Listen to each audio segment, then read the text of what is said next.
Welcome back. So in the last video, I mentioned that there were 9 principles of community-based participatory research.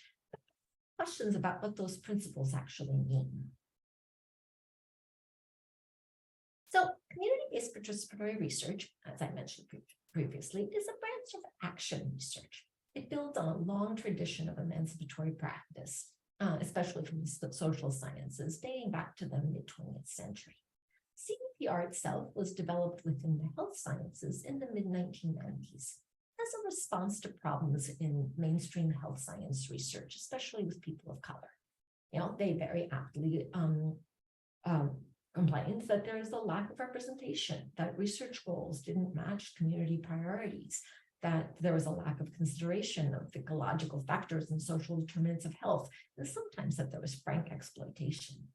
Now, CBPR has since become a major approach to inquiry with lots of funding, at least in the US, from government agencies.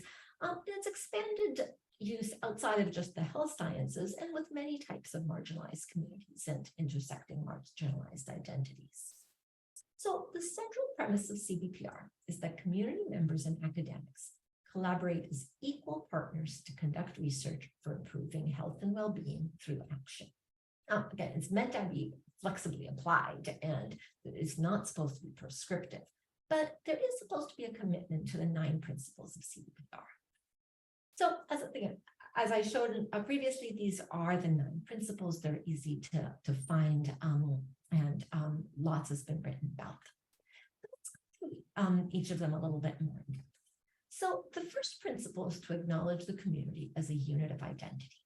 Now, of course, not that any community is monolithic, but treating it as a unit gives the community more power than if just thinking of a few individuals on your team. Similarly, it asks us to build on the strengths and resources of the community. This often plays out in us partnering with community organizations and community leaders, in addition to, of course, to individuals in non-leadership positions. Doing so helps ensure more effective recruitment and dissemination. Of course, you're going to reach people better if you actually are collaborating with community structures. That being said, it also helps with power sharing. It's much less likely to accidentally step on people or do work that opposes community values if you have true community leaders and community organizations on your team. And none of us mean to step on anybody's toes. None of us mean to do anything that would go against the community values. But we sometimes don't even notice how much power we have and how easy it is to accidentally sort of bulldoze over people. I can tell you from having worked with some really strong community leaders that that's much less likely to happen than if I just had individuals out of context on my team. The next few principles really focus on equitable partnerships. Principle 3 is to facilitate a collaborative, equitable partnership in all phases of the research. As I showed previously in our diagram, we think of CBPR as being kind of the community and the academics working together through every phase. Overall, the community keeps the research respectful, accessible, and socially relevant, while the academics keep the research scientifically sound and academically relevant. Now, again, this happens in all phases, whether we're developing the project, we're implementing it, we're disseminating it, or circling back and doing it all over again. The question is how to do that in an equitable fashion. And that's not always so easy. And many of the videos and in both the Q&A sessions and the main videos and the resources really get back down to how can we do this in an equitable way. The next principle is to foster co-learning and capacity building.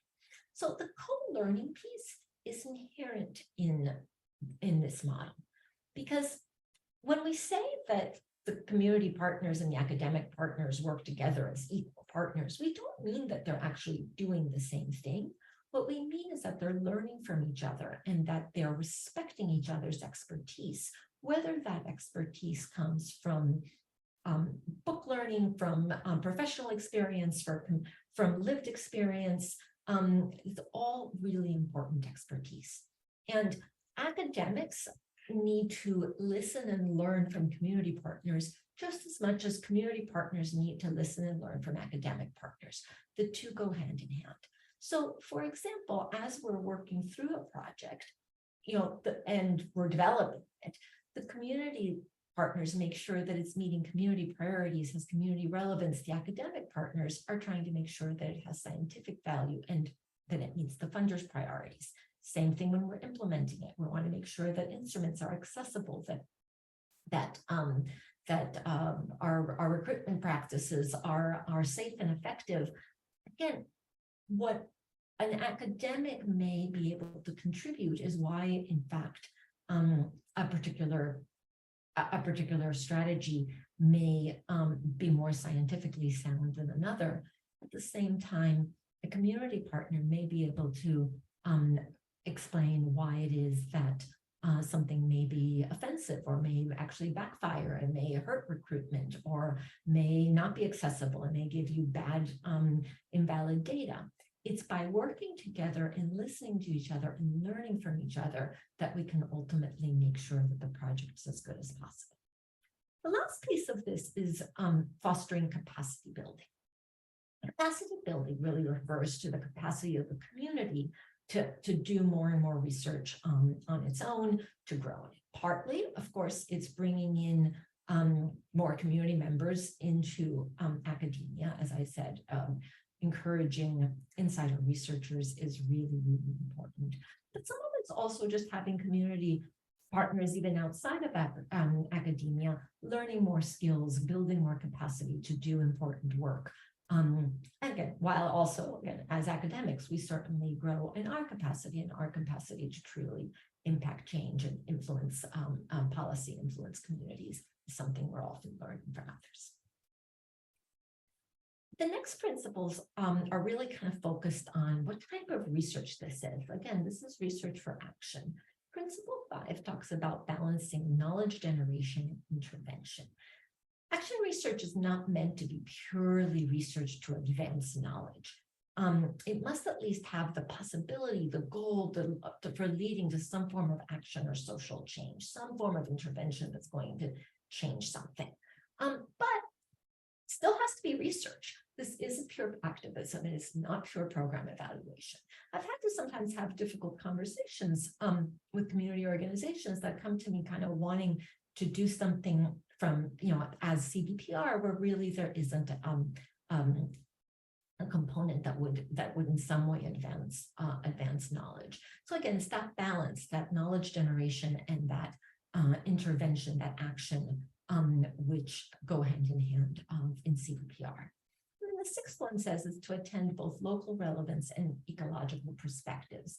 Again, you might be doing stuff that's really important to the world, but it has to matter to the local community you're working with, whether it's geographically local or not is not the issue. And you need to pay attention to environment, context, societal factors. We're not just thinking of health, illness, or disability as an attribute of the individual. Inherent in CBPR is really thinking about that context and the ecological perspective. And then the last few really just basically say you got to be in it for the long haul.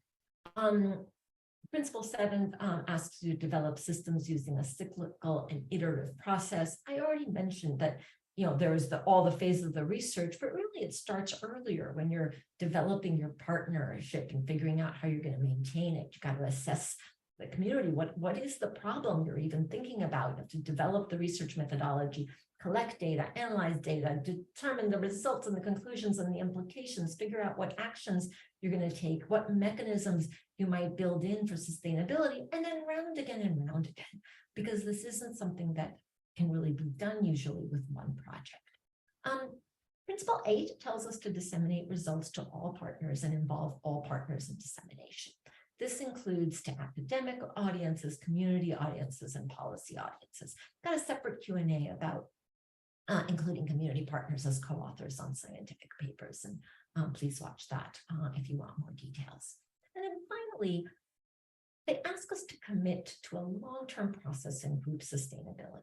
This isn't supposed to be sort of an in and out mission. Real change can take a long time. So you have to consider the sustainability beyond a single study or grant award. Now, does it mean that every single CBPR project is extended for decades? No, none of these things, again, are meant to be prescriptive, but the idea is to really avoid this kind of, oh, I'm just going to go this thing and then go focus on something else. It's really a commitment to working with the community long enough that you can start to actually see some change. So all of this is generic for really any community-based participatory research. With Aspire and with ARP, we're talking about doing research on autism or other disabilities. So it asks a few questions. First of all, who is the community? And that's not always easy to answer. In some ways, when I was doing work with primarily the African American and Latinx communities, it's fairly clear to say, okay, a family is for the most part going to be in that community. Autism is kind of analogous to the LGBTQ community. Oftentimes, autistic children are born to parents who may not be autistic. Might be, it's genetic, but oftentimes you actually, the marginalization status may be different between parents and children. So the way I think about it is, if I wanted to do research on LGBTQ health, of course I would care what parents felt. Of course it would matter what teachers and clergy and policymakers had to say. These are all important stakeholders. But I am going to try to center as much as possible the people with the marginalized identity. Now, that doesn't mean that family members and caregivers aren't important. I myself am a family member, and I know I bring my own lived experience because, in fact, that's important, and I hold an important perspective.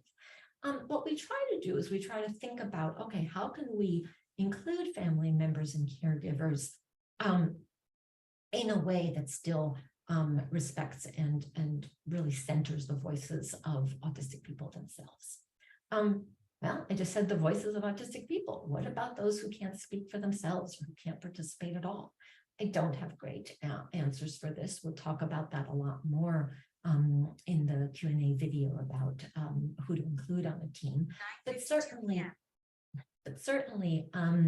it's important that oftentimes we bring multiple different perspectives to get at what folks who can't participate may ultimately need from research.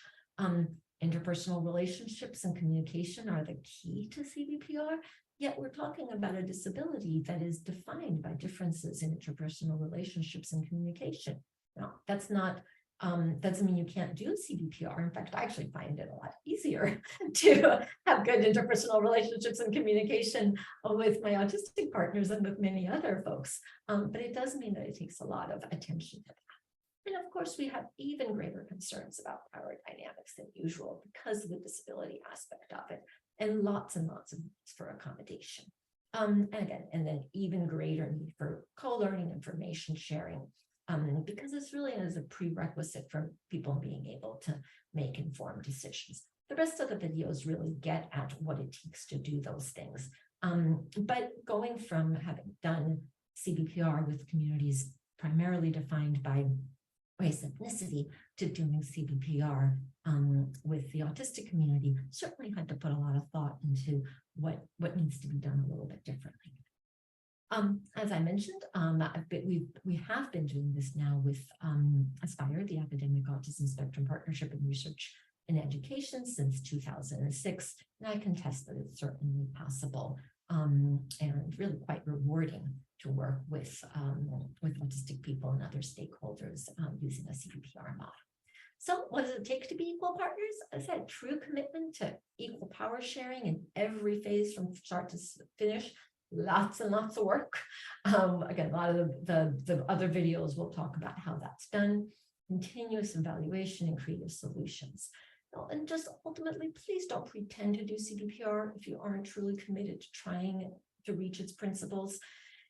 If you can't handle messing up and learning and growing and at times feeling like, oh my gosh, it's all going to fall apart, but it doesn't. If you really care and if you really work at it and if you really build on those relationships, it can be extremely rewarding. Thanks to all of our Aspire team members and to AARP.